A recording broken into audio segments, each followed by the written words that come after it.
Την οποία πράγματι είπα ότι αν χρειαστεί να έρθουν νέα μέτρα, ίσως να είναι ένας άλλος υπουργός που το κάνει. Είναι πάρα πολύ απλή.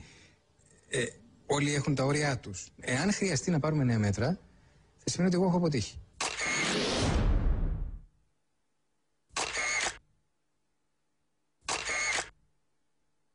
Αν θα έχουμε και αύξηση του ΦΠΑ.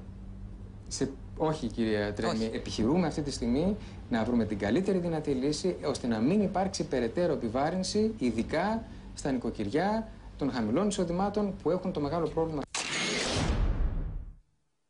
Όσο πηγαίνουμε καλά, δεν χρειάζονται καθόλου κανένα νέο μέτρο. Σε ό,τι αφορά τα νέα μέτρα, και πάλι να σας πω, δεν υπάρχουν νέα μέτρα.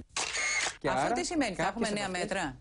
Όχι, κυρία Τρέμι. Η αύξηση του ελλείμματος του 9, όποια και να είναι αυτή, έχει πολύ μικρές επιπτώσεις στο έλλειμμα του 10. Άρα λοιπόν, έχουμε στοιχεία το 9 που ανεβάζουν το έλλειμμα και ανεβάζουν το χρέος, αλλά το 10 επιβαρύνεται ελάχιστα. Σας θυμίζω ότι το 10 εμείς θα φτάσουμε, λέμε, με τα σημερινά στοιχεία στο 7,8. Είμαστε αισιόδοξοι ότι θα μπορέσουμε να πιάσουμε τους στόχους. Θέλω άμεσα και απόλυτα να πω ότι παρά τις νέες διορθώσεις της Eurostat και θα κατακτήσουμε τους στόχους που έχουμε βάλει για το έλλειμμα φέτος και δεν θα χρειαστεί να πάρουμε μέτρα που θα επιβαρύνουν περαιτέρω τον Έλληνα πολίτη. Δεν πρόκειται να υπάρξει καμία περαιτέρω επιβάρυνση μισθωτών και συνταξιούχων και καμία αύξηση φορολογικών συντελεστών πέραν όσων έχουμε δεσμευτεί. Νέα μέτρα που θα αγγίξουν τους μισθούς και στις συντάξεις δεν θα υπάρξουν. Αρκετά έχει πληρώσει ο ελληνικός λαός, αρκετά έχει πληρώσει ο συνταξιούχος, αρκετά έχει πληρώσει ο μισθωτός.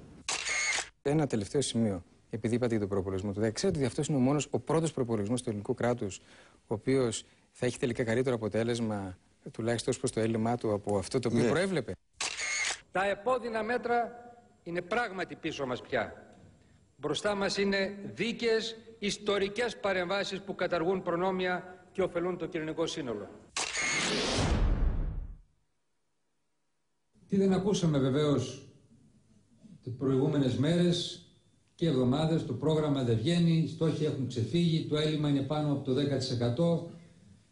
Θα χρειαστούν πρόσθετα μέτρα, μάλιστα εντός του 2010. Πώς θα γίνουν όλα αυτά σε 40 μέρες, αυτά είναι που έχουν υποθεί. Αυτά δεν γίνονται, δεν έχουν γίνει ποτέ.